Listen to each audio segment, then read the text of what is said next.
Hey everyone, welcome back to my channel. My name is Paul here with another video for you. This time we're going to be talking about buying your first home with a low credit score. Now I know that buying a home can be very intimidating, especially if you're a first-time home buyer with a low credit score.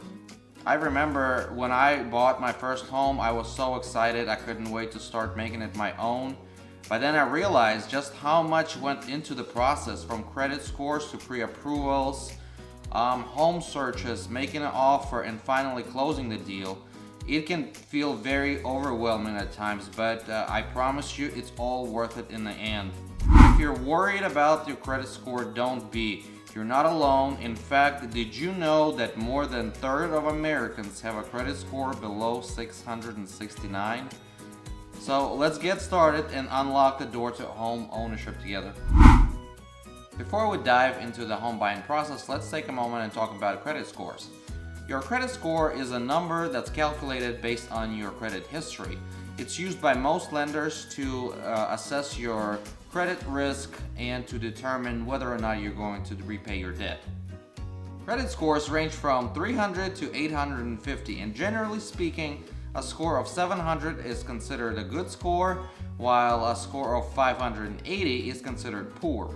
If your score falls between those two ranges, you may still be able to qualify for a mortgage, but you may face stricter lending requirements and higher interest rates. One important thing to keep in mind is that credit score is just one factor that lenders look into when evaluating your credit application. The next step in the home buying process is getting pre-approved for a mortgage. This involves submitting an application to a lender who will determine how much money they're willing to lend to you and at what interest rate. Once you get pre-approved, you will get a pre-approval letter which enhances your offer to the seller and also can give you a competitive advantage in a competitive market. But before you start shopping for your home, determine how much you can afford and how much of a payment you're comfortable with. It's not necessary to max out your loan amount. You should consider additional expenses such as homeowners insurance, taxes, and additional maintenance costs that come with home ownership. Alright, now let's move to my favorite part. Now that you've been pre-approved and have a good understanding of your budget, it's time to find a good real estate agent who can help you navigate the home buying process. When you're looking for an agent, it's important to find someone who understands your wants and preferences. Once you've found an agent that you feel comfortable with, make sure to clearly communicate to them your wants and preferences. This will help them narrow down your search and find homes that meet your criteria. Also, make sure to provide your agent with your lender's contact information. Your agent and your lender are on your team and will need to stay in close contact during the process. As your advocate throughout the home buying process, your agent will be there to answer any of your questions, negotiate with sellers, and guide you through the closing process. Don't be afraid to ask any questions or voice any concern to them. And remember that finding a perfect home takes time and patience. Your agent will work with you to find you that perfect home that meets your needs and budget. Once you found the home you love, it's time to make that offer. Your real estate agent will help you prepare a competitive offer, including purchase price and any contingencies to protect you.